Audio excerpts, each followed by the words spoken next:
ফেনীতে মাদ্রাসা ছাত্রী নুসরাত জাহান রাফি হত্যায় সোনাগাজী উপজেলা আওয়ামী লীগ নেতা রুহুল আমিনকে 5 দিনের রিমান্ডে নেওয়া হয়েছে। স্বীকারোক্তিমূলক জবানবন্দি দিয়েছেন জাবেদ হোসেন এবং কামরুল্লাহান মনি।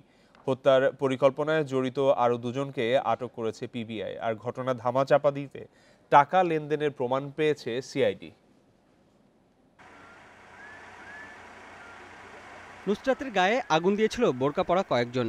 রিমান্ডে থাকা আসামি জোবায়ের আহমেদের দেয়া তথ্যে শনিবার দুপুরে সোনাগাজী সরকারি কলেজের পেছনের খালে অভিযান চালায় পিবিআই। সেখান থেকে উদ্ধার করা হয় একটি বোরকা।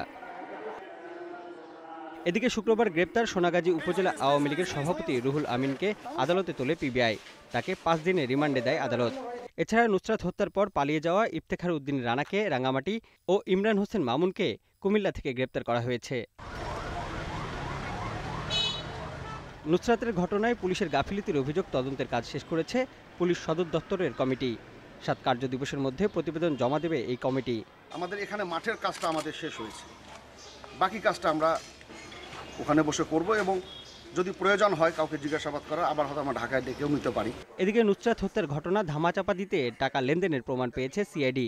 শনিবার রাজধানীর সিআইডি কার্যালয়ে সংবাদ সম্মেলনে জানানো হয়, সোনাগাজীর সাবেক ওসি মোয়াজ্জেম হোসেন সহ অভিযুক্তদের ব্যাংক হিসাবে লেনদেন খতিয়ে দেখা হবে। অনুসন্ধান টিম আগামী কয়েকদিনের ভিতরে ওই ঘটনাস্থলে যাবে, ঘটনাটা অনুসন্ধান করে দেখবে কারা কারা ইনভলভ, এই ঘটনায় টাকা পয়সা কারা কিভাবে দিয়েছে।